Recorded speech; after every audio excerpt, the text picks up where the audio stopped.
Un Christ sur une bouteille, une canette illustrée d'un Hercule antique, ces céramiques en grès ne sont pas que des objets de la vie quotidienne. Créés entre le XVIe et le début du XVIIIe siècle sur les rives du Rhin, ces grès délivrent des messages politiques, moralisateurs ou mythologiques. Le musée de la Renaissance d'Écouen leur consacre une exposition. Plus de 80 objets en grès sont présentés, issus des collections du musée et enrichis de près de collections françaises et allemandes. Les grès allemands ont été fabriqués à partir du XIVe siècle. Ils ont connu un réel succès, notamment à l'exportation vers l'Europe du Nord au siècle suivant, jusqu'au XVIIIe siècle où la production ralentit et le succès s'amoindrit, notamment à cause de la concurrence de la porcelaine, aussi bien la porcelaine exportée d'Extrême-Orient que celle que l'on commence à produire en Europe à cette époque-là.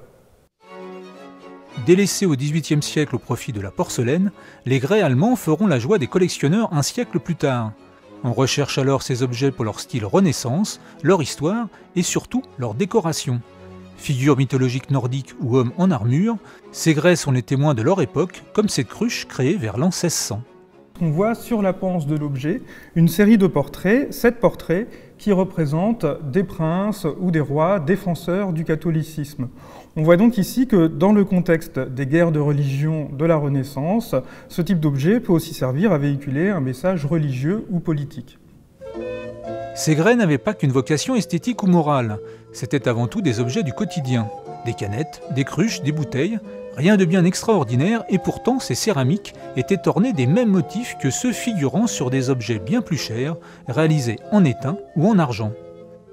Ici, on a choisi de mettre côte à côte un grès et un vase d'argent qui sont tous les deux ornés du motif du Bartmann, cet homme barbu que l'on trouve sur le col et qui est probablement lié à une mythologie d'Europe du Nord. Cela montre que les grès qui initialement étaient faits pour imiter la vaisselle d'argent a ensuite été imités. Et on voit donc des influences réciproques entre les matériaux.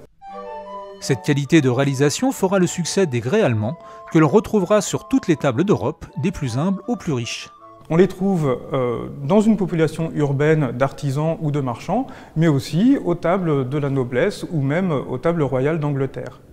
Un des intérêts des grès faits le long du Rhin, c'est que grâce au fleuve, justement, ils vont pouvoir être exportés dans le nord de l'Europe, aux Pays-Bas, mais aussi en Grande-Bretagne. Et c'est pour ça qu'on retrouve des grès dans les tableaux hollandais du XVIIe siècle. En mélangeant esthétique raffinée et artisanat populaire sur des objets de tous les jours, ces potiers de la Renaissance ont propagé l'art germanique dans toute l'Europe. Un véritable tour de force artistique pour l'époque. L'exposition au grès du Rhin se tient à Écouen, au musée de la Renaissance, jusqu'au 20 avril.